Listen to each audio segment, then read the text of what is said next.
Now that my design has been cut out, I need to do a process called weeding, which is removing the parts that don't belong. Just like when you weed a garden, you take out all the things that don't belong in your garden. I have to take out the pieces of vinyl that don't belong to my design. And I'm sure it's very hard to see on camera, but my crown is on here.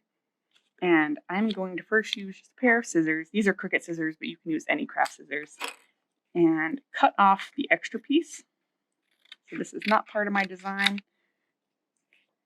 And then I am going to use this tool here, this weeding tool, sharp point. And I'm just going to start at one of the corners, and I'm going to kind of stab the corner and just drag it so that it starts pulling my vinyl. And I'm just kind of slowly pulling my vinyl and letting it reveal my design.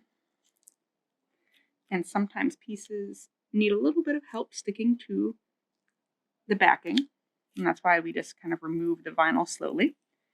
So there's most of my crown, but there are some smaller shapes inside my crown design. So I'm just going to find an edge and pull them out.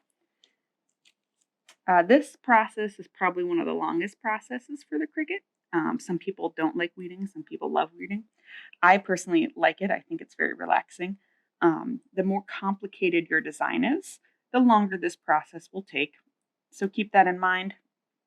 Another thing to keep in mind is that if you have any text in your design, if you have a very scripty, thin font, sometimes that's a little bit harder to weed than if you chose like a chunkier, more bold font. So when you're first starting out, I would suggest doing something that does not have a bunch of tiny little pieces, that isn't a thin font, to get your design. Next, we're going to look at how to transfer this vinyl sticker onto another surface.